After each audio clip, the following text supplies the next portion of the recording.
Hello বন্ধুরা, আজকে তোমাদেরকে করে দেখাবো আলু ভাজা। খুব সহজ একটি রেসিপি, যে কোনো কেউ করতে পারো। যে কোনো দিন রান্নাও করনি সেও কিন্তু করতে পারবে, যে কখনো রান্নাঘরে ঢোকেও নি সেও করতে পারবে। আচ্ছা, আলুগুলো যারা কাটতে পারো না তারা দেখে নাও আমি কীভাবে আলুগুলো কাটছি ছুরির সাহায্যে।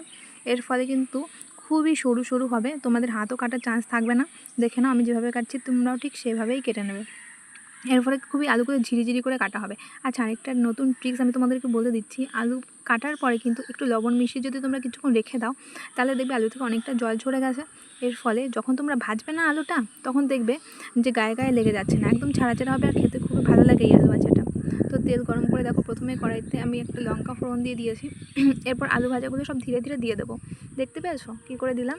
আচ্ছা, তোমরা কিন্তু এরপরেই বলে দিচ্ছি, হলুদটা কিন্তু দেবে না, একটু ভাজা ভাজা হবে তারপরে হলুদটা মেশাবে। এর ফলে দেখবে তোমাদের আলু ভাজাটা একদমই কাঁচা কাঁচা থাকবে না। হলুদ মেশানোর পরে কিন্তু আলুটা তেমনভাবে আর ভাজা হয় না। বুঝতে পেরেছো?